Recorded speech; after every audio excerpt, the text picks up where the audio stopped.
Buenas tardes, buenos días a algunos que o bien estáis aquí o bien me escucharéis en la grabación. Lo primero, presentarme para los que no me conozcáis. Mi nombre es Víctor Manuel Fuentes Álvarez, soy profesor de la Escuela de Osteopatía de Madrid. Eh, Mi especialidad está en el mundo del fútbol profesional desde hace 16 años, donde me empecé a especializar en fisioterapia deportiva y estoy especializado en pediatría desde hace 10 años y en el mundo de la infertilidad y de la salud hormonal desde hace aproximadamente unos 4 años y medio. Una de las herramientas que quiero hablar en este seminario, en este webinar, es justo la aplicación de la variabilidad de la frecuencia cardíaca en el mundo del deporte profesional. Pero si tenéis algún tipo de duda o algún tipo de pregunta que me queráis realizar sobre otro mundo, sobre cómo puede ser la pediatría o cómo puede ser el mundo de la salud hormonal, gente que trabajáis en infertilidad o gente que trabajáis en suelo pélvico, podéis realizar también las preguntas que necesitéis. Es importante también que veamos cómo la osteopatía moderna ha llegado al mundo del fútbol profesional y cómo vosotros podéis abriros una puerta de entrada en este mundo aplicando una de las variables que más se están empezando a hablar en el mercado, que es la variabilidad de la frecuencia cardíaca. Para ello, chicos, os he puesto mi Instagram, Víctor M. Fuentes Fisiosteopatía, y Energy Sporty Baby, por si necesitáis preguntarme cualquier cosa o algún artículo científico que vamos a mostrar en esta formación, me lo podéis pedir. Incluso luego os doy mi correo electrónico para el que necesite contactar conmigo a través del correo electrónico.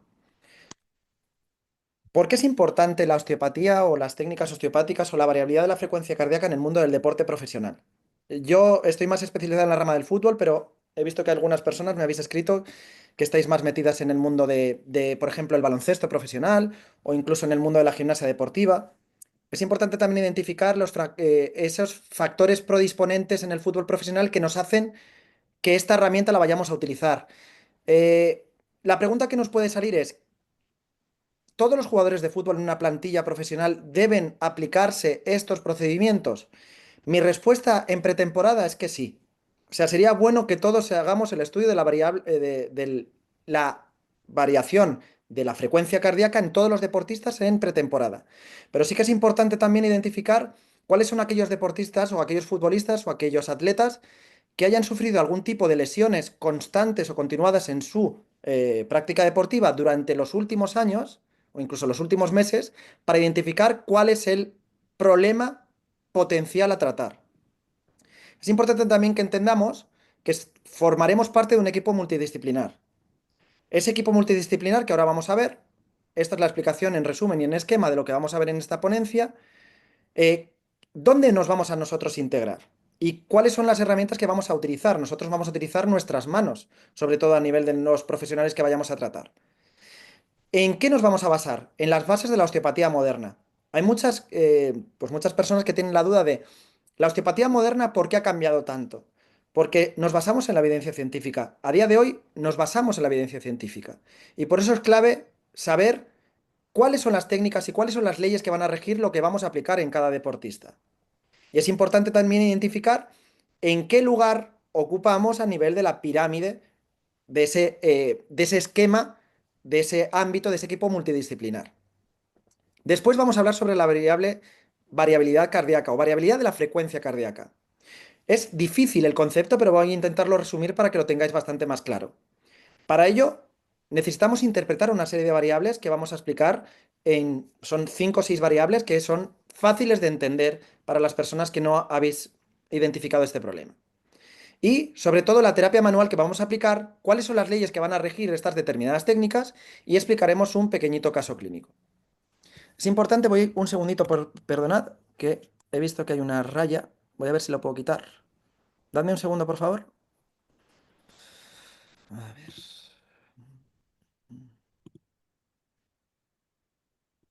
Vale, dadme un segundo, por favor, para borrar esto. Anotar, borrar todos los dibujos. Ahora sí.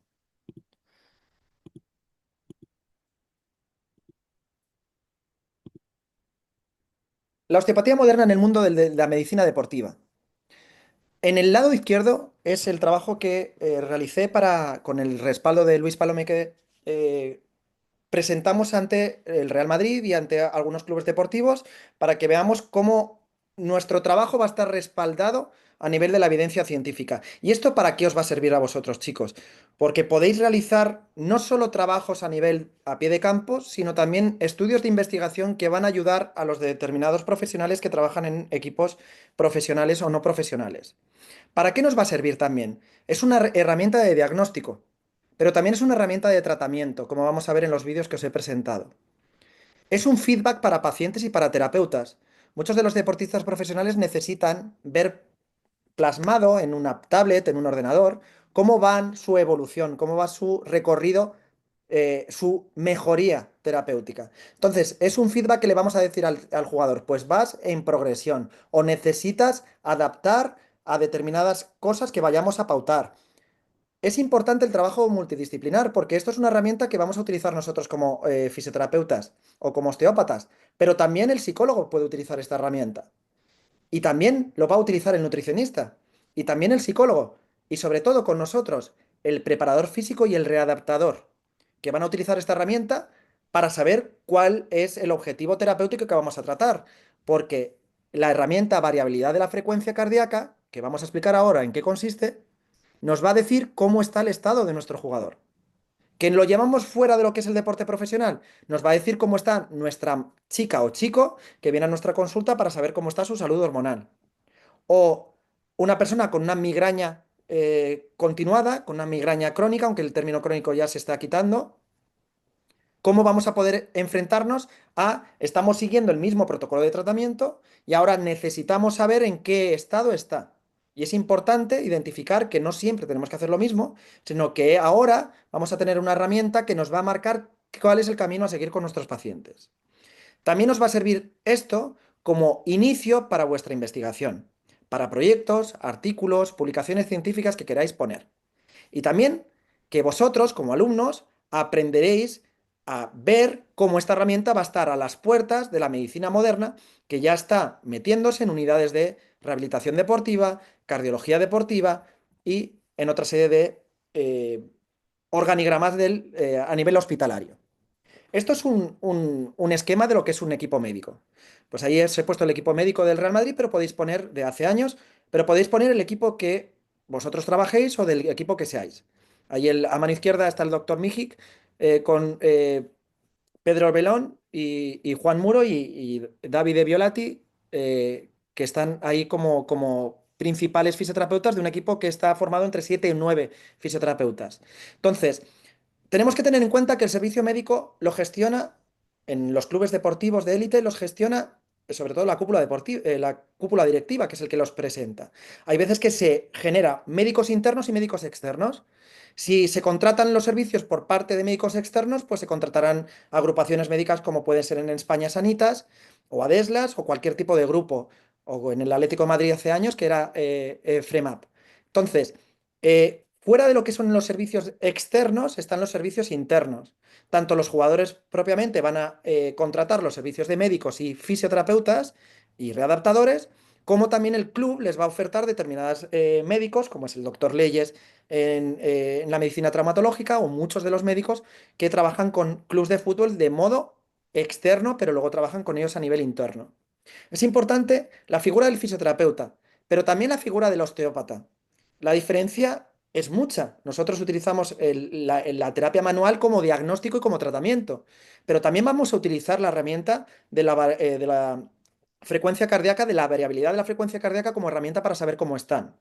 También es importante la figura del kinesiólogo. El kinesiólogo, no entendamos como el kinesiólogo en Sudamérica es el licenciado en kinesiología o el especialista en terapia manual. También está el kinesiólogo aplicado o holístico que va a aplicar, por ejemplo, pues determinadas herramientas para saber cómo está el estado de los pacientes. El preparador físico y el readaptador son figuras indispensables, al igual que el biomecánico, que no lo he puesto ahí. El podólogo, una figura importantísima para ver, como vamos a ver en las imágenes de después, la importancia en las lesiones deportivas. La figura del cardiólogo. Pues yo tengo la suerte de trabajar con cardiólogos en este mundo que estamos a la par unidos para mejorar el rendimiento de determinados deportistas. Nutricionista y endocrino, enfermería, psicología, clave, y la unidad de fisiología deportiva. Esto es lo que forma un organigrama del deporte profesional, añadido a la enfermería. ¿Cuál es la clave? Si nosotros nos centramos en lo que nos va a marcar la osteopatía moderna a día de hoy, es todo eso lo que tenemos que saber controlar en nuestros pacientes, ya no solo en la práctica deportiva, sino en la clínica propia nuestra. Tenemos que controlar perfectamente la biomecánica de la región toracolumbar, la biomecánica de las lesiones y la patología de la región del tobillo y pie, la patología de la región coxofemoral y de la rodilla, la región costodiafragmática, importantísimo el diafragma. A día de hoy la evidencia científica marca que el diafragma es el músculo más importante a nivel del rendimiento y de la equilibración del sistema nervioso autónomo. La región cervical, el sistema estomatognático, importantísimo la ATM, esa parte cervicodorsal y la primera costilla. Importantísimo el hombro, la cintura escapular. La evidencia científica marca que ahora la región escapulotorácica es la clave de las lesiones de hombro. Antiguamente ya sabéis que la región glenumeral era la que marcaba las disfunciones de hombro. Controlar el codo, muñeca y mano. Aunque sea un deporte de pie, ya sabéis que el codo, muñeca y mano hay muchas lesiones deportivas, sobre todo en porteros, luxaciones que han tenido de codo algunos jugadores, cintura pélvica clave para las lesiones disquiotibiales y sobre todo la interpretación del sistema nervioso autónomo 1, 2 y 3 que se da en la formación de la nueva osteopatía moderna. Aplicar el sistema visceral y el sistema craneal. Muchos de vosotros, de la gente que, pues hemos tenido la suerte de que se ha apuntado muchísima gente, que lo verá en la grabación, que la tenéis disponible, pues es importante la interpretación de que podemos hacer técnicas viscerales que van a ayudar a nuestros pacientes. Antiguamente el tratamiento visceral se identificaba como algo que era esotérico, que no tenía evidencia científica, pero marca mucho la evidencia científica, no solo ya para los bebés en el cólico del lactante, sino para que un jugador recupere el rendimiento deportivo o para que haya una buena equilibración del tono del simpático vagal en nuestro deportista. Y obviamente el cráneo. El cráneo antiguamente se interpretaba como movilizaciones o como movimientos del cráneo que eran difíciles de interpretar. A día de hoy la osteopatía moderna induce con artículos y con estudios y con proyectos y con estudios evidenciados que podemos trabajar el cráneo a nivel muy terapéutico. Chicos, me gustaría que integráramos estas diapositivas y que vosotros me contestaseis. Si yo veo la imagen de la izquierda, ¿qué es lo que consideráis, aparte de que el gesto no es lo más llamativo, lo más bonito que os he podido presentar, pero hay algo que a Kylian Mbappé le falta? ¿Me podéis decir qué es lo que le puede faltar en esa imagen? Un diente. Un diente. Y Manuel, ¿cómo puede interactuar un diente en lo que es la integración en el mundo del deporte? El sistema estomatognático es un captor postural, es decir, es una estructura muy propioceptiva. Se encarga de mandarle mucha información al cerebro de en qué posición nos encontramos en el espacio. Perfectísimamente. Entonces, en la Además, postura, ¿sí? además también, pues por ejemplo, hay artículos que hablan de que si no se puede hacer una oclusión decente, por ejemplo, la Ujú. capacidad de concentración disminuye. Perfecto. ¿Y alguna cosilla más que se te ocurra por qué Kylian Mbappé no pudo jugar 4 o 5 días después de hacerse una extracción dentaria? Pues bueno, también el sistema dentario se encuentra ricamente inervado por el nervio trigémino y está conectado con el nervio vago Muy y bien, entonces puede tener una desequilibración del sistema nervioso autónomo. perfectísimamente bien. Y si te habla mi mujer que trabaja en odontología, te dirá un proceso de un sangrado dental necesita antibiótico-terapia para no producir que haya una cadena bacteriana que pueda influir en patologías cardiovasculares como son las valvulopatías reumáticas. Está perfecto, Manuel. A ver si te vuelvo a ver en Madrid. En la segunda imagen, chicos, Jude Bellingham. Es que esta mañana le he visto que se había puesto una camiseta de Bellingham, Beckham. Lesión escapulotorácica y glenumeral por una luxación recidivante del hombro izquierdo. Otro captor. La piel es un captor importantísimo. La posición del hombro es un captor importantísimo. La glenumeral, como articulación que se mueve en los tres planos del espacio, es importantísimo porque va de la mano con la articulación coxofemoral, que son las dos únicas articulaciones a nivel anatómico, no biomecánico, porque hay otras articulaciones que se pueden mover en todos los rangos del espacio, pero que va a influir a nivel tanto de la cintura escapular como de la cintura pélvica. Y me gustaría que alguien me explicara la imagen tercera y por qué la he puesto. ¿Qué diferencia veis en algo de la imagen de Eder Militao saliendo en camilla?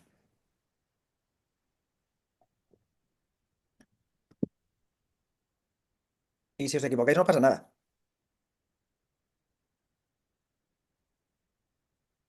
¿Qué es lo que os llama la atención?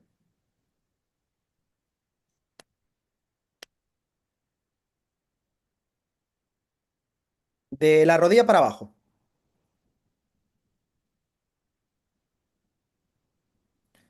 A ver si os lo puedo ampliar.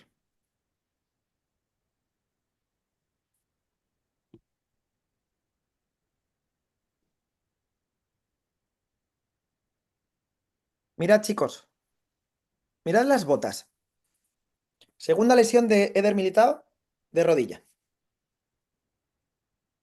¿Qué veis en las botas?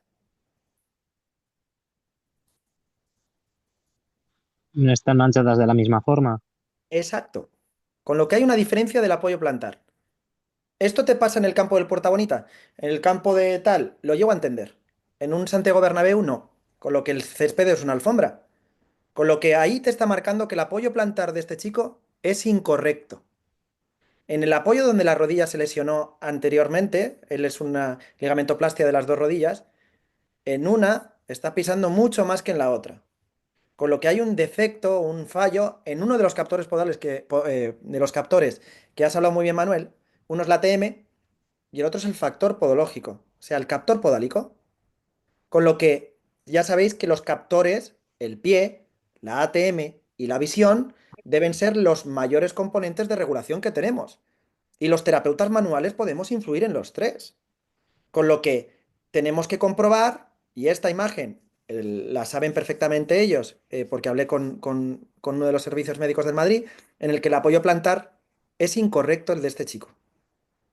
No quiere decir que la plantilla esté incorrecta para nada, porque de hecho el podólogo Víctor Alfaro es una maravilla, es una eminencia de la podología.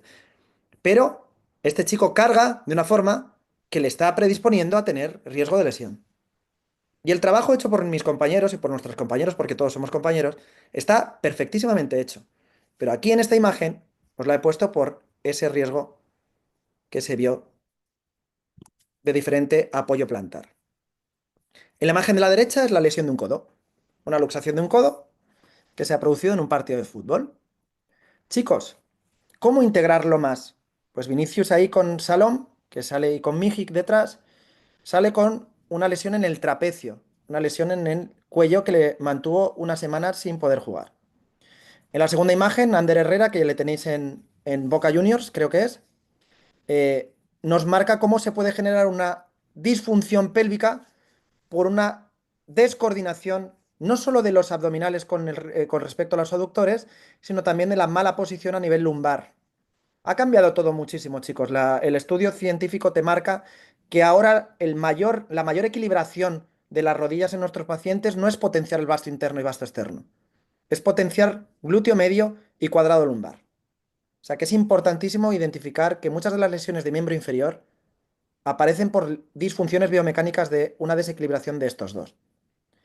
En la tercera imagen es el sistema nervioso somático, pero es una imagen en la que nos podría valer el sistema nervioso vegetativo. Y en la cuarta imagen es algo importante que no habíamos dado, Robin Lenormand en el Atlético de Madrid con un traumatismo craneoencefálico. eh, Muchos de los golpes, ya sabéis que ahora se está intentando controlar mucho los impactos que se están recibiendo en el cráneo.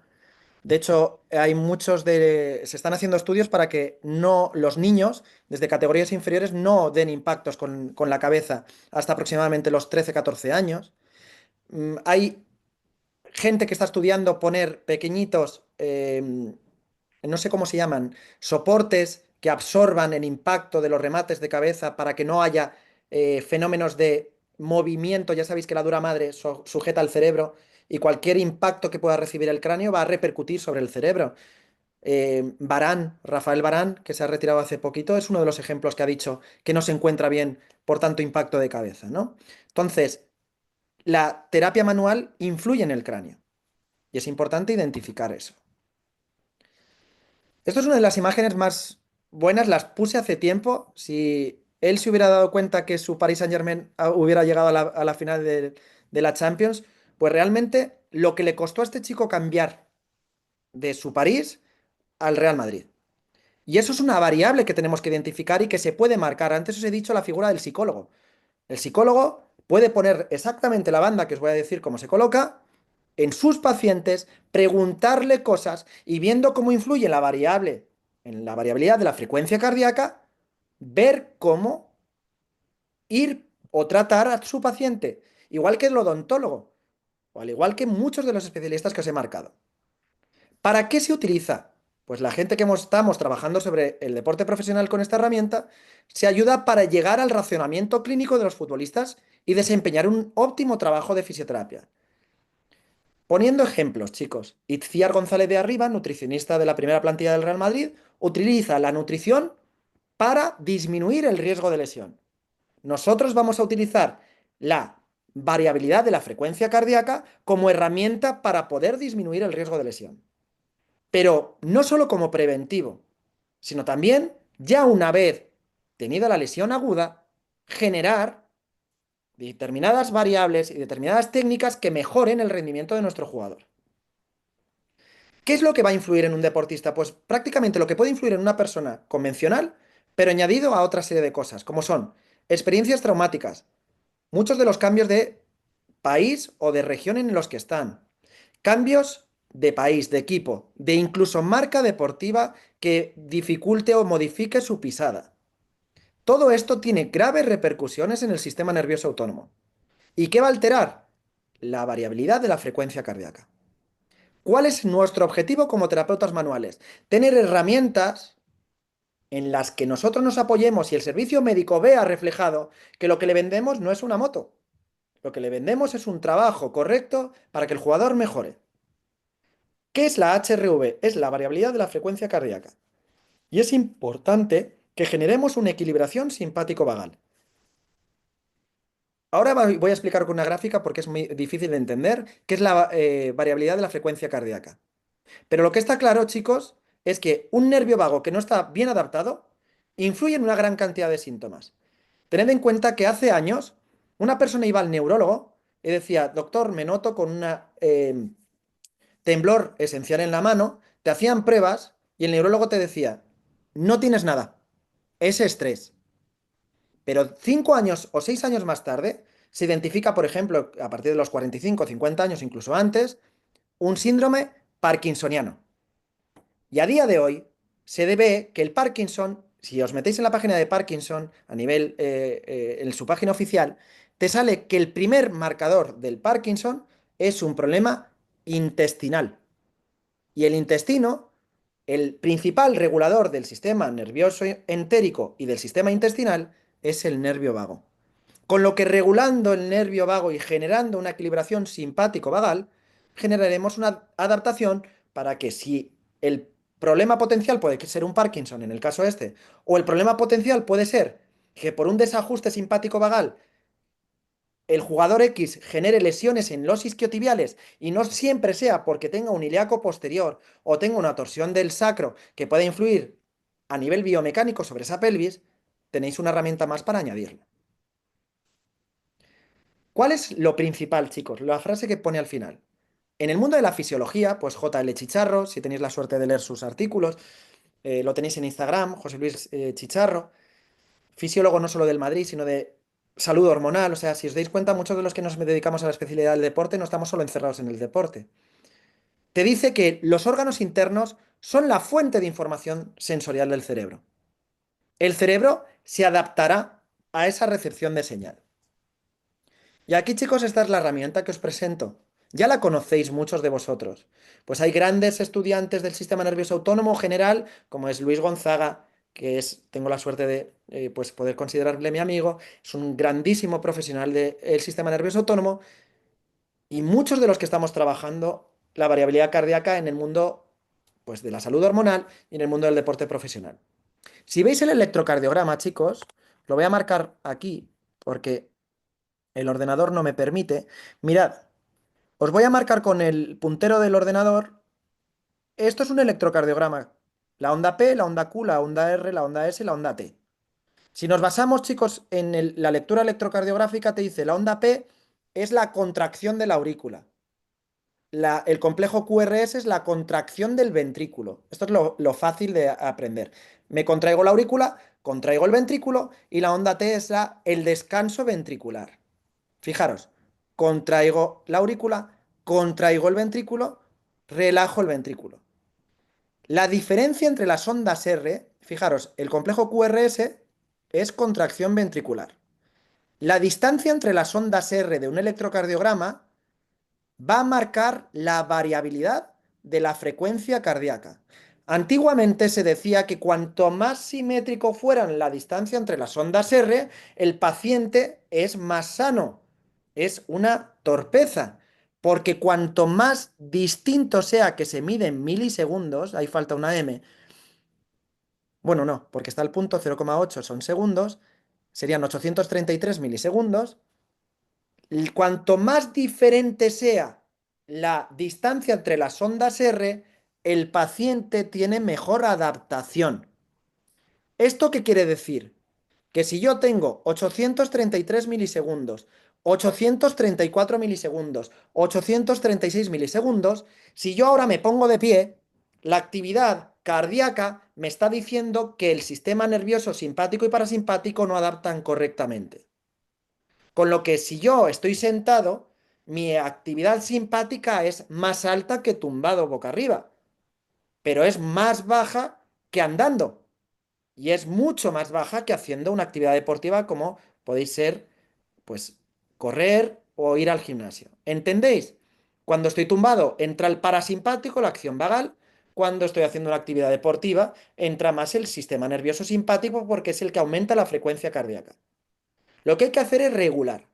¿Y cuáles son los variables cuantificables en un webinar? Fácil para vosotros. Son la HRV, que es la variabilidad de la frecuencia cardíaca, la RMSSD, que es el tono del vago, la SDNN, que es la flexibilidad del sistema, y la frecuencia cardíaca. Chicos, en la medicina deportiva de alto nivel esto no se usa, pero lo podéis utilizar también. Se usan chalecos con electrodos que se pegan porque esto puede producir movimientos o no ser tan fiable. Cuando os digo que no se usa, me refiero a cuando se hacen las interpretaciones de las variables, porque puede cambiar, salvo que le pongamos encima un chaleco.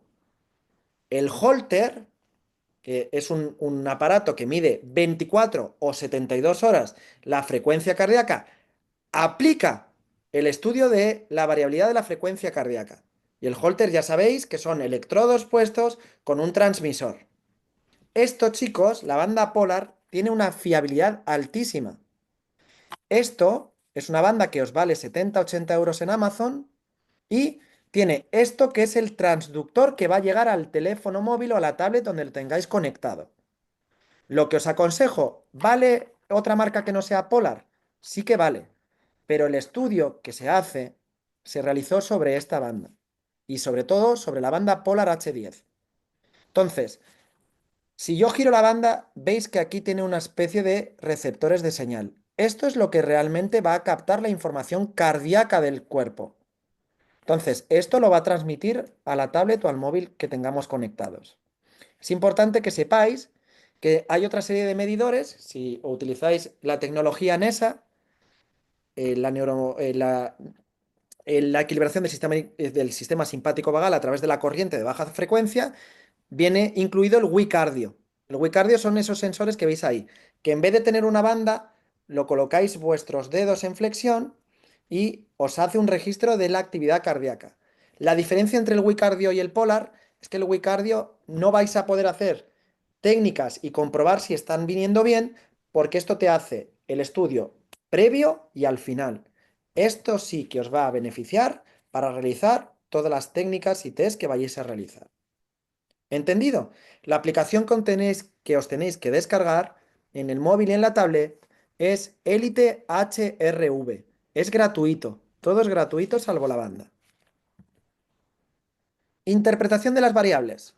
La HRV, variabilidad de la frecuencia cardíaca. FC o min HR en inglés es la frecuencia cardíaca. La frecuencia cardíaca era lo que antiguamente se utilizaba siempre, pero es que la variabilidad de la frecuencia cardíaca se lleva más de 13 años aplicando en el deporte profesional, pero no mediante los estudios que avalan sobre la fatiga muscular. La fatiga muscular, vais a ver en artículos que os voy a presentar, cómo es desde hace relativamente poco. ¿Qué es lo que nos interesa, chicos y chicas?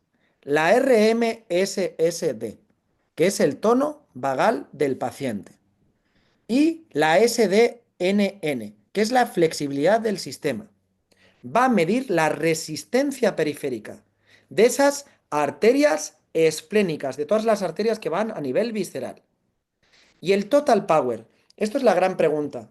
Pues mañana que doy un seminario en la Escuela de Osteopatía de Sistema Nervioso Autónomo es, ¿por qué el total power no se tiene tanto en cuenta? En medicina deportiva sí.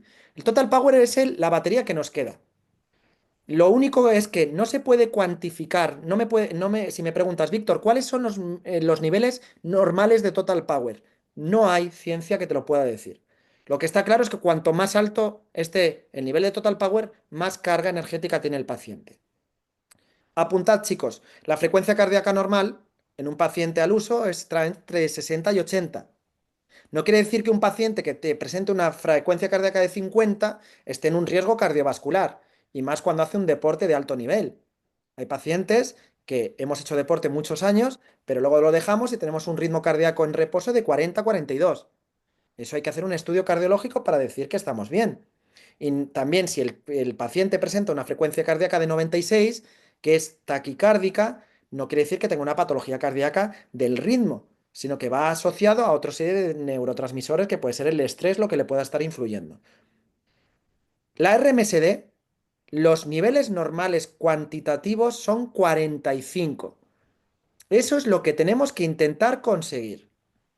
Vais a ver pacientes que tienen 25 o por debajo de 25.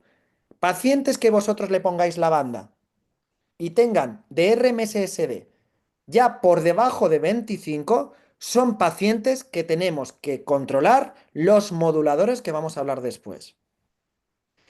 ¿Qué vamos a encontrar? La SDNN. La SDNN en el deporte profesional es lo más importante. Tiene que estar como óptimo entre 75 y 100. Perdonad, como normal. Como óptimo por encima de 100. Con lo que tenemos que conseguir que nuestros pacientes, como poco, mejoren el 10% en los primeros 2 semanas de tratamiento.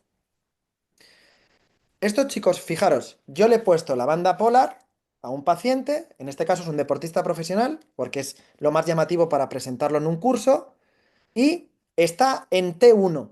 ¿T1 qué quiere decir? Me viene el paciente a mi consulta, o voy yo al campo de fútbol, le pongo la banda polar, en este caso la primera medición lo hice en decúbito supino, pero la regulación se debería hacer primero en sentado y luego en decúbito supino. Si yo le pongo la banda polar en sentado, chicos, os he dicho que el sistema nervioso simpático tendría que estar más activo que tumbado, ¿verdad?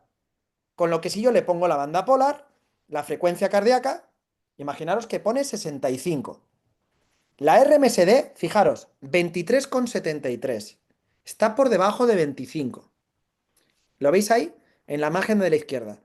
Y la SDNN está en 39,98. Están tanto por debajo de 45 el tono vagal, como por debajo de 75-100 la flexibilidad del sistema. Y el total power está en 1243, que no está mal. Pero después de la terapia que se le realizó a este jugador de fútbol in situ, en el mismo campo, después de 45 minutos, chicos, presenta una RMSD de 98,32 y una SDNN de 154, un marcador por encima de 45 y un marcador de 154,64. Y el total power estaba en 9.729 después de 45 minutos de consulta. ¿Qué hemos hecho? Producir una activación para regular el equilibrio simpático vagal. ¿Cuándo os va a falsear esto? Partido de Champions League o de una actividad deportiva que acaba a la 1 de la mañana, como hemos visto el día del Paris Saint-Germain, perdona, el día del Inter de Milán-Barça, o el día de la final de la Copa del Rey del Real Madrid. O un partido Boca Juniors River Plate que creo que ganó River hace unas semanas. El nivel de intensidad, cuando vosotros hacéis esta medición el día después de una actividad deportiva, esperaros niveles, chicos, en deportistas profesionales más cercanos a la imagen de la izquierda que a la imagen de la derecha. ¿Qué es lo que pasa? Que tú le pones, imaginaros, a un jugador que acaba de jugar un partido, a un Lamine Yamal, a un Pedri, le pones la banda el día después de una actividad deportiva y tiene unos valores de 23,73 y de 39,98. ¿Qué es lo que pasa? ¿Qué os va a pasar? Que le vais a poner la misma banda y le vais a decir que se tumbe. Y al tumbarse vais a notar que la RMSD sube a 256 y la SDNN a 300, que eso lo he visto yo. ¿Qué quiere decir que haya pasado de un estado simpático a un estado tan brutal del vago? Que tiene una saturación vagal. Y eso va a pasar cuando hayan tenido un estrés mantenido en el tiempo. Si, yo no trabajo con ciclistas, pero quien trabaje con ciclistas profesionales pasa exactamente lo mismo. No quiere decir que estén perfectos. Quiere decir que hay que regular el equilibrio simpático vagal. Y las variables, chicos, que hay que comprobar son el sueño. Imaginaros después de un partido lo que duermen los jugadores, la actividad física, el estrés crónico y la salud gastrointestinal. Entonces, estrés físico, actividad deportiva, estrés crónico, perdonad, actividad física, sueño y salud gastrointestinal son los cuatro reguladores que nosotros vamos a influir. Todo esto, chicos, la aplicación de Élite, la vais a mandar la información a un software informático, que eso lo tenéis que descargar en el ordenador. El software informático es Cubios, que lo tenéis el software gratuito. Por favor, no os descarguéis lo que vale dinero, porque no os va a valer. Os va a valer para mucho, pero para nuestro nivel no. Y esto, chicos, se va a ver reflejado en esta gráfica. Quito un segundito la aplicación y os lo marco, chicos. En color azul marca el estado simpático del sistema y en color naranja el estado parasimpático del sistema. Si yo quito, fijaros el sistema nervioso simpático en color naranja en la gráfica de la izquierda. Fijaros, aquí ponen, para que lo tengáis en cuenta, la RMSD está a la izquierda y la SDNN está en la fila de abajo. Mirad, RMSD 13,9. Mirad la gráfica del medio, donde pone Stress Index, en naranja. Está por encima de la media normal, está que casi se sale de los límites. El nivel de sistema nervioso simpático de este paciente es horrible. La gráfica azul es el parasimpático. Fijaros en la gráfica del medio, RMSSD. Está en niveles... Disculpadme un segundito, que os lo pongo aquí.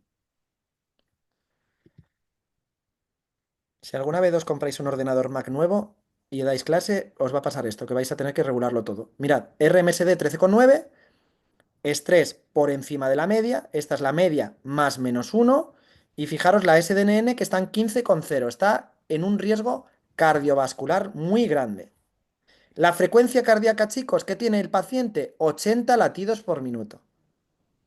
Cuando vosotros tengáis frecuencia cardíaca por encima de 70-75 y SDNN por debajo de 50, el paciente en ese momento tiene un riesgo cardiovascular. ¿Qué pasa? Que después de la terapia de regulación a este jugador, lo que hicimos fue trabajarle el intestino, puramente el intestino porque nos permitía regular el nervio vago.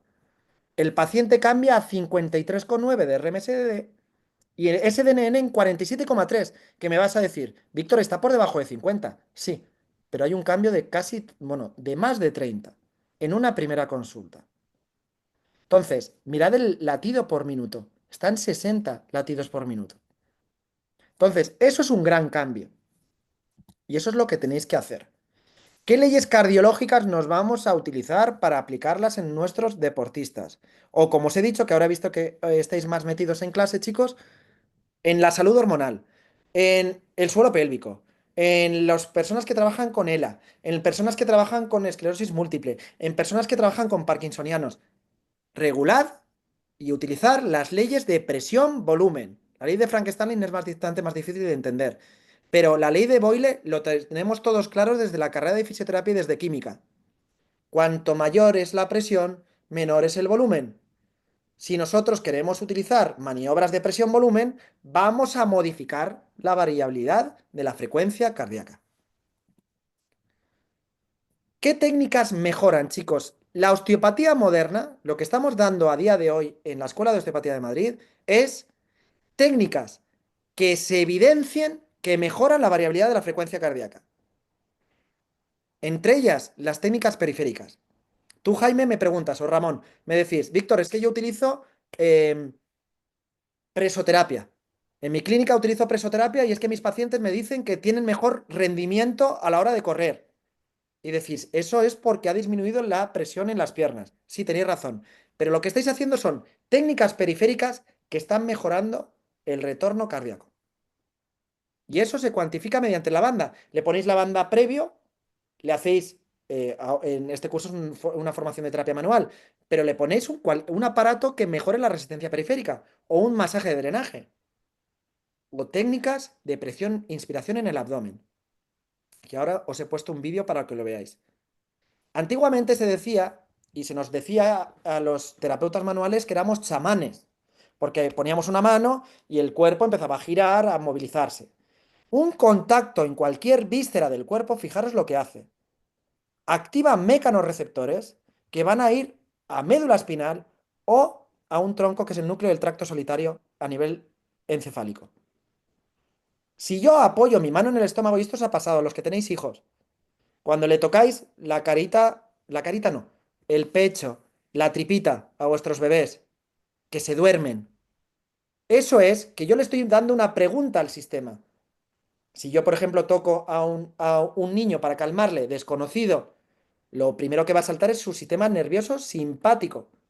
Pero si conseguimos regular ese sistema, se quedará dormidito en la consulta o en nuestros brazos. Entonces, ¿qué es lo que estamos haciendo? Emitir preguntas. Tú lo que vas a hacer a vuestros pacientes, chicos, es emitir preguntas y se hace mediante el tacto. Para eso somos terapeutas manuales. Y las técnicas diafragmáticas que hagáis en inspiración, mejoraréis el rendimiento de vuestros pacientes a favor del drenaje. Técnicas de maniobra hemodinámica del abdomen. Cogéis el abdomen y lleváis todo hacia el diafragma en inspiración. Si os dais cuenta en inspiración, ¿qué pasa? Fijaros, mira. Inspiro, baja el diafragma. ¿Qué hace el abdomen? Aumenta la presión. Si aumenta la presión en el abdomen, modifico el volumen, con lo que va a haber una vuelta a la cámara derecha cardíaca, que es donde recibe toda la sangre. Con lo que estamos modificando el sistema. Técnicas en inspiración facilitan el drenaje. Personas que trabajáis con fisioterapia respiratoria, con osteopatía respiratoria. Esto va a influir, chicos. La literatura científica te dice que cuando hay un nivel de sistema nervioso simpático muy alto, en condiciones normales, siempre hay que cuantificarlo con la banda, respiraciones de 4 segundos de inspi, 4 segundos de expiración, 4 inspi, 4 expi, son respiraciones parasimpáticas, activadores del vago. Pero esto hay que mirarlo a vuestros pacientes. 4, 6 son reguladores del vago, son activadores vagales. 4 de INSPI, 6 de ESPI. E incluso las apneas, que hay mucha literatura científica aún por comprobar, las apneas mejoran el rendimiento de la frecuencia cardíaca y mejoran el rendimiento de la variabilidad de la frecuencia cardíaca. Respiraciones que podéis comprobar: 4-6, 5-5, 6-6. Y si veis que se activa el sistema como debería activarse, es lo más indicado para vuestros pacientes. ¿Qué técnicas podemos utilizar, chicos? A grandes rasgos os lo he dicho. Cogemos el paquete intestinal, lo llevamos hacia arriba, diafragma para abajo en inspiración, generamos un aumento facilitamos el drenaje venoso. Maniobras inspiratorias que van a influir en el hígado. Esto en la escuela de osteopatía se os da. Técnicas de tratamiento intestinal. Técnicas que podemos utilizar para mejorar todos los receptores del vago. Todo esto se aplica a la medicina deportiva. Antiguamente nos poníamos delante de un médico, y antiguamente no, hace un año, que me tocó a mí. Nos ponemos delante de un médico y te está haciendo preguntas. ¿Y por qué? ¿Y por qué? ¿Y por qué? Al día siguiente. ¿Y esto por qué? ¿Por qué? ¿Por qué? Porque aún tenemos que demostrarles nuestra valía. Luego, cuando estamos dentro, ya ven lo que somos o estamos capacitados para hacer.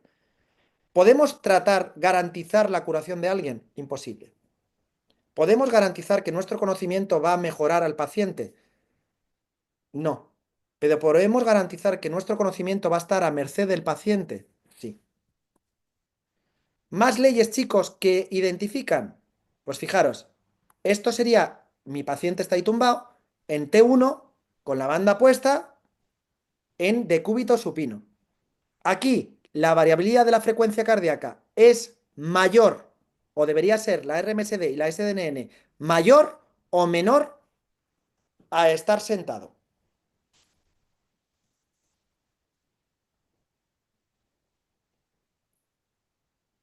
¿El vago se activa más tumbado o sentado? Se activa más tumbado. Exacto. Con lo que la RMSD y la SDNN, Manuel, tienen que estar más altas o más bajas que sentado. Uf, pues a ver, deberían estar las dos más bajas, ¿no? No, tendrían que estar más altas porque son medidores parasimpáticas. Ah, pero vale, sí, sí. Me equivoco, pero te entiendo, tienes razón.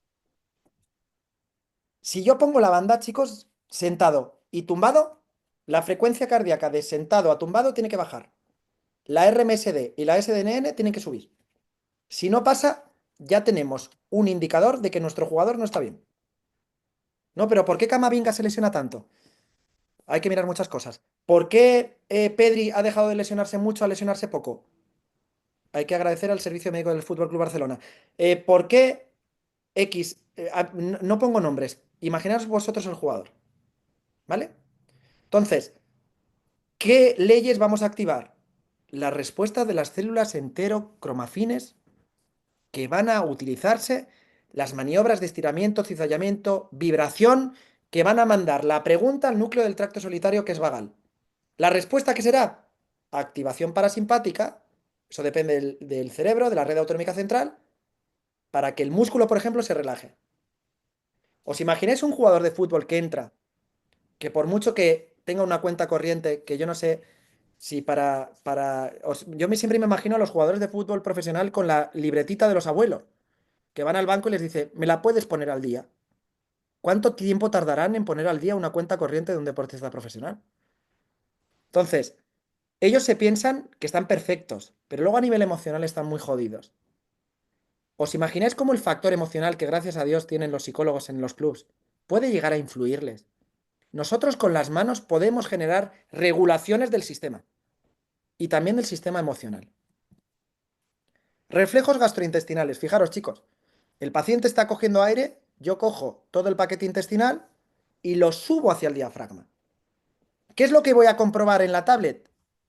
En la tablet lo que voy a comprobar es que cuando yo haga la maniobra de presión-volumen con inspiración, el corazoncito que tengo aquí, que vais a ver, que ya me habéis visto aquí, dame un segundo, no, ahora os lo pongo. Aquí cuando hacemos el estudio, tenemos un corazón rojo que marca la frecuencia cardíaca y un corazón amarillo que marca la variabilidad de la frecuencia cardíaca. Cuando yo hago las maniobras parasimpáticas, chicos, que es esta maniobra, la frecuencia cardíaca tenderá a bajar porque estoy aumentando el parasimpático y la variabilidad cardíaca tenderá a subir porque estoy aumentando el parasimpático. Entonces vamos a utilizar todo. Si algún médico os dice, ¿cuáles son los principios que utilizas? Frank Starling, ley de Boyle, vía del plexo mientérico, respuesta del sistema neuroendocrino difuso, la estimulación de vía linfática, los que no tengamos este conocimiento, pero utilicemos, por ejemplo, la presoterapia. Esto es lo que nos va a valer, chicos. El trabajo del sistema respiratorio, mirad, aquí está cortado, pero ese 64 que veis ahí es la variabilidad de la frecuencia cardíaca. Y esas son las ondas que debe producir las modificaciones y la flexibilidad del sistema. Entonces, si yo le pido a mi paciente que coja aire, en la inspiración 4 segundos, en la expiración 6 segundos, va a generar un ciclo correcto de variabilidad. Eso será la pauta que yo le mande ejercicios respiratorios. Fijaros, si yo le pido, coge aire, suelta, y hay una armonía en las curvas, y al minuto 40 segundos se produce un cambio en esas curvas, le mandaré pautas respiratorias en las fases parasimpáticas, que son entre las 10 y las 12 de la mañana aproximadamente, después de comer, la fase postprandial y a partir de una hora antes de dormir. Entonces, esas serían las pautas según los ritmos circadianos que le mandaré. ¿Y cuánto? 1 minuto 40 si me sale esa variabilidad de onda de 1 minuto 40.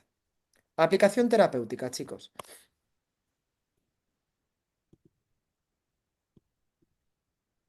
Dame un segundito. Si trabajamos la respiración como modulador principal del sistema nervioso vegetativo, uno de los moduladores principales, le vamos a pedir a mi paciente que coja aire y si puede aproximarse a las 6 segundos. Si os dais cuenta, en la inspiración profunda, la frecuencia cardíaca sube, mientras que la variabilidad cardíaca baja. Ahora está realizando una inspiración, la frecuencia cardíaca baja, la variabilidad cardíaca sube. Vuelve a coger aire. Inspiración debe subir la frecuencia cardíaca y bajar ligeramente la variabilidad cardíaca. Y ahí observamos cómo está subiendo la frecuencia. Ahora está realizando el tiempo expiratorio, con lo que está bajando la frecuencia y está aumentando la variabilidad.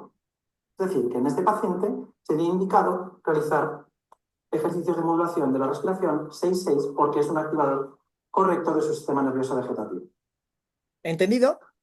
Si yo cojo aire, si trabajamos la respiración como modulador, si yo cojo aire y me mido la frecuencia cardíaca, al inspirar va a aumentar la frecuencia cardíaca porque estamos aumentando el nivel simpático. Cuando soplo el aire, estamos activando el parasimpático, con lo que bajará la frecuencia cardíaca. Pero la variabilidad cardíaca no quiere decir que sea una causa-efecto. Hay pacientes que vais a ver que sube la frecuencia y sube la variabilidad, no está bien adaptado. Pero lo ideal sería que si sube la frecuencia cardíaca en la inspiración, baje la variabilidad cardíaca. Eso es indicador de que el paciente está bien. ¿Entendido? Segundo ejemplo. Si queremos influir directamente en la variabilidad cardíaca, tenemos que pensar en dos de las leyes principales de la cardiología. Una de ellas es la ley de Frank-Starling, que utiliza la precarga cardíaca, y otra de ellas es la ley de presiones y volúmenes, que es la ley de Boyle. Es clave identificar que si queremos mejorar la precarga cardíaca, tenemos que trabajar estructuras que van a influir en el lado derecho, en ese receptor de la aurícula derecha. Con lo que podemos realizar técnicas globales, maniobra hemodinámica global del abdomen, que es realizo un tissue pull, realizo una tracción del tejido, llego al pubis de mi paciente y lo que voy a realizar es, en tiempo inspiratorio, coger aire, llevar todo el paquete visceral intestinal hacia la proyección diafragmática. Si queremos influir más en esos receptores que están vasculares a nivel hepático, en ese sistema porta, tendré que llevar mis manos en dirección hacia la zona derecha de mi paciente. Coge aire, en la inspiración subo todo el paquete intestinal, suelto el aire. En la expiración relajo. Lo que realizo es una activación de esos receptores. Aquí sí, como podéis observar, la variabilidad cardíaca, aparte de estar en 52, ya está en 66. Todo debe tener un tiempo de adaptación. El cuerpo de cada paciente es un mundo. Es importante identificar que la variabilidad cardíaca en el deporte profesional no es un indicador que nos va a marcar, pero después de un partido intenso que ha podido jugar, al haber tanto cambio frecuencial del corazón, los registros que vamos a obtener por la mañana no van a ser muchas veces los esperados en un deportista profesional. Podemos tener una variabilidad cardíaca a primera hora de la mañana muy baja o podemos tener una variabilidad cardíaca muy alta. Acordaros que es un predictor de cómo está el sistema inmune, cómo está el sistema musculoesquelético y podemos influir en él directamente en la mejoría de la respuesta deportiva. Es clave también interpretar cómo está la capacidad inflamatoria de los intestinos o la capacidad inflamatoria del estómago o esa zona de obliteración que puede haber en la zona hepática. Es clave interpretar que justo en la zona de proyección derecha, donde estaría la concavidad del duodeno, podemos encontrar el sistema porta-cava. El sistema porta-cava es clave a la hora de realizar un drenaje y la mejora de esa proyección del lado derecho cardíaco. Le podemos pedir al paciente, mi mano superior va a estar en las costillas, mi mano inferior va a estar en la proyección hepática, le pedimos una inspiración. En la expiración, mejor y focalizo mi contacto, introduzco más la mano inferior y le pedimos una inspiración. En la inspiración profunda realizamos una descompresión hepática y lo realizamos durante 5 o 6 ciclos. Como podemos observar, realizando la técnica, la variabilidad cardíaca cambia a niveles de 84. Esta es una técnica indicada en este paciente en este mismo momento. Entonces, tenemos que computerizar o realizar un cómputo para poder activar determinados receptores que vayan a influir en la respuesta de la variabilidad cardíaca. Lo primero, que no sé decir esa palabra, y lo segundo, digo como podéis observar, pero no lo vemos desde aquí, pero me tenéis que creer, ¿vale? Entonces, cuando hago las técnicas, realmente se produce una mejoría de la variabilidad de la frecuencia cardíaca.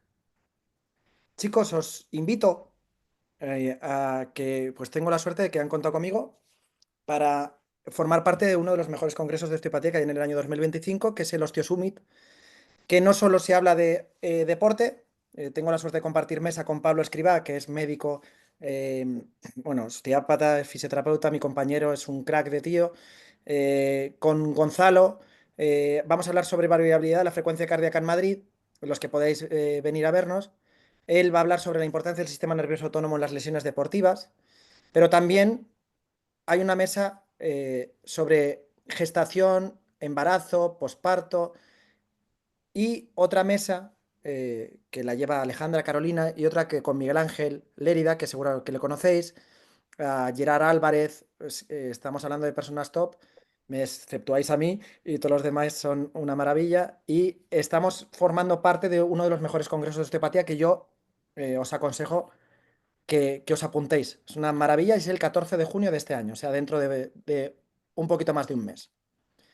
Os dejo otra vez, chicos y chicas, por si me necesitáis, os añado v.fuentes@escuelaosteopatiamadrid.com. Víctor, quiero que me enseñes artículos científicos, quiero que me enseñes más sobre variabilidad, quiero que me comentes dudas sobre la escuela de osteopatía. La verdad es que la escuela de osteopatía moderna es una barbaridad lo que estamos haciendo. Os dejo mi Instagram, Víctor M. Fuentes Fisiosteopatía y el Instagram comercial donde hablo mucho sobre fertilidad, Energy Sporty Baby. Y antes de enseñaros los artículos, por favor, ¿alguna duda de la gente que se ha apuntado? Y muchísimas gracias por estar aguantándome. ¿Os ha parecido útil? ¿Alguna pregunta que tengáis? Sin miedo. Gracias, Manuel, por participar. Tanto. Aparte de Manuel, que está todo bien. ¿Alguna pregunta que os interese? Yo os hago una. Paciente entra en vuestra consulta. Le ponéis la banda. Ese es el primer tiempo de vuestro examen, T1. ¿Cuánto tiempo tenéis que comprobar el ritmo cardíaco? Él tiene que estar sentado, tranquilo. 5 minutos. El gol estándar son 5 minutos. Un abrazo, Alejandro. 5 minutos. Después, sin moverle la banda, se tumba en la camilla. Otros 5 minutos. Ahí tenéis que comprobar, como poco, la frecuencia cardíaca, el RMSD, que ya sabéis que es el tono vagal, y en la SDNN. T2. Le hacéis las técnicas que vosotros consideréis. ¿Cuáles son los tres principios? Ver cómo está el trigémino, ver si tiene algún tipo de algo que interactúe con el vago, ver cómo está la actividad respiratoria y ver cómo está la salud gastrointestinal. El preparador físico o el readaptador utilizará el T2 para hacer sus actividades deportivas. Si la RMSD se baja en el octavo golpeo de balón de Vinicius Junior, el octavo golpeo de balón es el límite que ese jugador puede permitirse. Si hace una carrera continua de 15 minutos, esto no se hace, chicos. Esto lo vamos a empezar a meter nosotros. T3, la vuelta a la calma, el reposo, después de lo que le hemos hecho. Eso es lo que cuantificaremos, como hemos visto, aquí, en la imagen de la derecha. T1 sería la imagen de la izquierda, T3 sería la imagen de la derecha. Artículos científicos, chicos, que me podéis pedir sin problema. Pues aquí os lo marco y ya os dejo en paz. Mirad, la variabilidad de la frecuencia cardíaca y su evaluación en deportes de resistencia, una mirada bibliográfica. Esto es un artículo de revisión. Esto os lo puedo mandar por correo, por Instagram, por donde consideréis. Más. Esto es lo mismo. Dadme un segundo, por favor. Aquí. Este es el mismo.